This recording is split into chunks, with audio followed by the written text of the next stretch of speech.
अस्सलाम वालेकुम। काबिल सद एहतराम किसान भाई और मुअज़्ज़िज़ नाज़रीन, किसान टाइम से मैं हूं आपका मेज़बान नियाज़ खान खिरानी और आप देख रहे हैं अपना प्रोग्राम सफ़र मंज़रों का।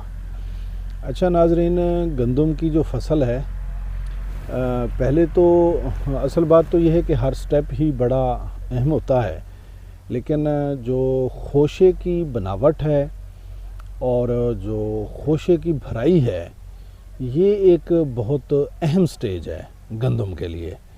और इसके मुतालिक मेरा ख़्याल है कि हमें इल्म भी होना चाहिए, तजर्बा भी होना चाहिए और इसका ख़्याल रखना भी चाहिए। किसान भाइयों, इस वक्त मैं गंदम में मौजूद हूँ और ये हमारी जो गंदम है ये 1 नवंबर 2025 की काश्त है। और इसका ये मेरा कैमरामैन इस वक्त आपको थोड़ा सा इसका व्यू करवा सकता है कि अल्हम्दुलिल्लाह बिल्कुल बेहतरीन लश किस्म की फसल है। और जो हाइट में है अल्हम्दुलिल्लाह ये तकरीबन मेरे अंदाज़े के मुताबिक कोई 3 फुट के करीब ये हाइट में अभी पहुंच चुकी है और इंशाअल्लाह ताला मज़ीद ये आगे को बढ़ती जाएगी। अब इसमें जो मैं अहम चीज़ की तरफ आपकी तवज्जो दिलाना चाहता हूँ, जैसा कि हम पिछली वीडियोज़ में आपको बता चुके कि जो सिट्टे की फार्मेशन है, जो खोशे की फार्मेशन है, वो गंदम के अंदर 50-55 दिन के बाद वो बनना शुरू हो जाती है। और जब ये चला जाएगा 90 डेज़ की तरफ तो उस वक्त फिर इसने सिट्टा निकालना होता है। सबसे पहली बात यह है कि यहाँ पर मैं 2 मैसेज देना चाहूँगा कि सिट्टा निकालते वक्त किस चीज़ का ख्याल रखना है और बाद में किस चीज़ का ख्याल रखना है। पहले सवाल का जवाब ये है कि सिट्टा निकालते वक्त, खोशा निकालते वक्त गंदम को खुश्की ना दें, यानी कि गंदम को पानी की कमी ना दें। अगर आप पानी की कमी दोगे तो गंदम सिट्टा जल्दी निकाल लेगी, जो कि पैदावार में कमी का सबब बनेगा। दूसरी बात यह है कि जब गंदम सिट्टा निकाल लेगी उसके बाद सिट्टे की जिसामत का बढ़ना है और सिट्टे की भराई है। उसमें नाजरीन जो अहम तरीन किरदार होता है वो फ्लैग लीफ का होता है। ये फ्लैग लीफ, ये देखें जी, ये फ्लैग लीफ बन चुका है, ये फ्लैग लीफ बन चुका है। ये फ्लैग लीफ की चौड़ाई ये कैमरामैन आप लोगों को ये दिखा सकता है। ये किसी भी फ्लैग लीफ की जो चौड़ाई है ये कैमरामैन आप लोगों को ये दिखा सकता है। अल्हम्दुलिल्लाह फ्लैग लीफ की जो चौड़ाई है वो बड़ी बेहतरीन किस्म की ये यहाँ जो है ना बन चुकी है। अब होता ये है कि अगर हम इस फ्लैग लीफ का ख्याल नहीं रखेंगे, ये फ्लैग लीफ ही अगर हमारा कमज़ोर हो गया तो याद रखिएगा, ये जो फ्लैग लीफ है गंदम का फ्लैग लीफ, आप इसे गंदम के पौधे का पावर हाउस समझ लें। जो इसके नीचे वाले पत्ते होते हैं वो भी खुराक बना रहे हैं और ये फ्लैग लीफ भी खुराक बना रहा है।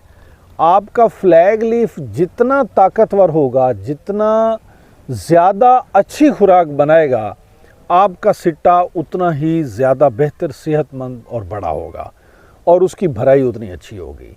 जितना फ्लैग लीफ खुराक कम बनाएगा आपका सिट्टा भी उतना कमज़ोर होगा। लिहाजा इसे ताकतवर बनाने के लिए इस वक्त की 2-3 बातें हैं, उसका ख़ास ख्याल रखें। नंबर 1 तो आपके पौधे को फास्फोरस की कमी नहीं होनी चाहिए। आप लोग एप्लीकेशन पहले दे चुके होंगे, हमारा खाद प्लान देखोगे तो उसमें हमने सिट्टे के निकलने के टाइम पर बाकायदा इंस्ट्रक्शन दी हुई है कि वो फास्फोरस जमा SOP की एप्लीकेशन है।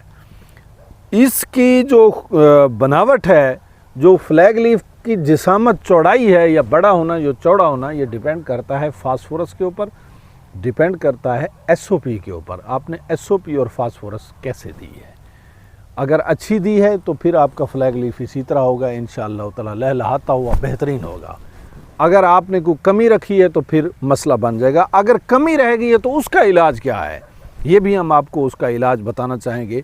उसका इलाज ये है कि आप, सादा सी बात है कि 1.5 से 2 किलो या 2 किलो पूरी ही 2 किलो आप लोग NP खाद ले लें, जिसे आप नाइट्रोफास खाद भी बोलते हैं, सरसब्ज़ वालों की। NP खाद 2 किलो ले लें और उसके साथ 1 किलो आप SOP मिला लें। SOP में आप समझते हैं कि सल्फ़र भी होता है और पोटाश भी होती है, और जो NP लोगे उसमें नाइट्रोजन भी है और फास्फोरस भी है। ये जब इकट्ठा फार्मूला बनेगा तो ये बन जाएगा NPKS। क्योंकि एसओपी में जो सल्फ़र और पोटाश है और एनपी में नाइट्रोजन और फास्फोरस है। इसका आप स्प्रे दें, आपका फ्लैग लीफ मजबूत होगा, आपके फ्लैग लीफ को ताकत मिलेगी, आपका सिट्टा बेहतर बनेगा, उसकी भराई अच्छी होगी।